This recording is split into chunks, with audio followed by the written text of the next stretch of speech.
Stop. Détendez-vous. C'est l'heure de...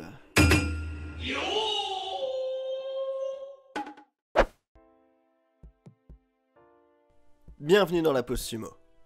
Aujourd'hui, Kakuryu peut remporter le Yusho s'il gagne son combat. Le dénouement de ce tournoi approche. Ishiura en 7-6 contre Ikioi en 10-3. Ishiura tente une charge mais elle est bloquée par Ikioi qui enchaînera et qui sortira Ishiura. Ikioi monte en 11-3, Ishiura passe en 7-7. Chiyoshima en 7-6 rencontre Aoyama en 8-5. Aoyama bloque la charge avec ses bras mais Chiyoshima obtient une prise qu'il perd assez vite. Aoyama met de la pression, Chiyoshima recule mais il tire le bras de Aoyama vers le sol. Chiyoshima obtient son Kachikoshi, les deux lutteurs sont en 8-6. Chiyonokuni en 6-7 affronte Dai Eisho en 7-6.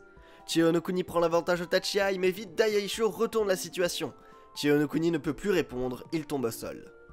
Dai Eisho obtient son Kachikoshi en 8-6, a l'inverse, Chiyonokuni passe Makekoshi en 6-8. Kaisei en 10-3 face à Daishomaru en 9-4. Kaisei encaisse la charge de Daishomaru tout en la grippant, ce qui lui permet d'avancer et de sortir Daishomaru du ring. Kaisei monte en 11-3, Daishomaru est en 9-5. Arawashi en 2-11 contre Ryuden en 6-7.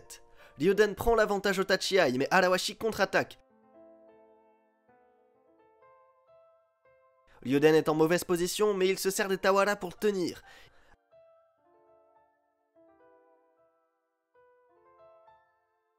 Après quelques instants, Ryuden prend l'initiative et remporte ce combat. Ryuden aura très bien combattu. Il évite le Makekoshi pour aujourd'hui, il est en 7-7. Arawashi tombe en 2-12. Shohozan en 7-6 rencontre Tamawashi en 7-6 également. Shohozan prend l'initiative, Tamawashi bloque son bras et riposte. Il lutte un peu au centre, Shohozan parvient à passer derrière son adversaire et à le repousser, mais Tamawashi se saisit de son bras à nouveau et envoie Shohozan au sol.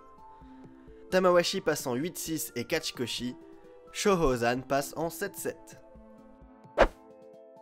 Ichinojo en 8-5 face à Shoudai en 7-6. Shoudai fonce au corps à corps et prend l'avantage, mais Ichinojo recule un peu, se saisit du Mawashi de Shoudai et l'envoie au tapis par Uwatenage. Ichinojo monte en 9-5, Shoudai tombe en 7-7. Chiyomaru en 6-7 affronte Tochinoshin en 8-5. Chiyomaru tente d'éloigner Tochinoshin avec des poussées, mais sans résultat. Le géorgien se saisit du Mawashi de Chiyomaru et il le conduit sans difficulté hors du dojo. Chiyomaru passe Makekoshi en 6-8, Tochinoshin monte en 9-5. Takayasu en 10-3 contre Mitakeomi en 6-7. Takayasu charge vigoureusement mais Mitakeomi répond et met beaucoup de pression sur le Ozeki. Mais il parvient avec de bons mouvements à revenir au centre. Mitakeomi reprend la charge mais cette fois Takayasu l'envoie au sol. Takayasu monte en 11-3, Mitakeomi et Makekoshi en 6-8. Et pour finir, un combat décisif. Kakuryu peut remporter son Yusho à ce combat. Il est en 12-1 et il affronte Goeido en 9-4. Un Tachiai égal, Kakuryu se saisit vite de la nuque de Goeido tout en reculant pour l'envoyer au sol.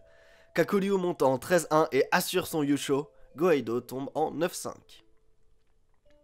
En ce 14e jour, nous connaissons le nom du grand champion du tournoi d'Osaka, le Yokozuna Kakuryu. C'est son 4e titre en division supérieure. Il n'a pas montré de grands exploits dans ce tournoi, mais il a montré la solidité et la régularité d'un Yokozuna, et c'est ce qui lui permet de repartir avec la coupe de l'empereur. Le dernier jour permettra à certains d'obtenir leur Kachikoshi ou d'affiner leur score pour le classement. A bientôt pour une prochaine pause sumo.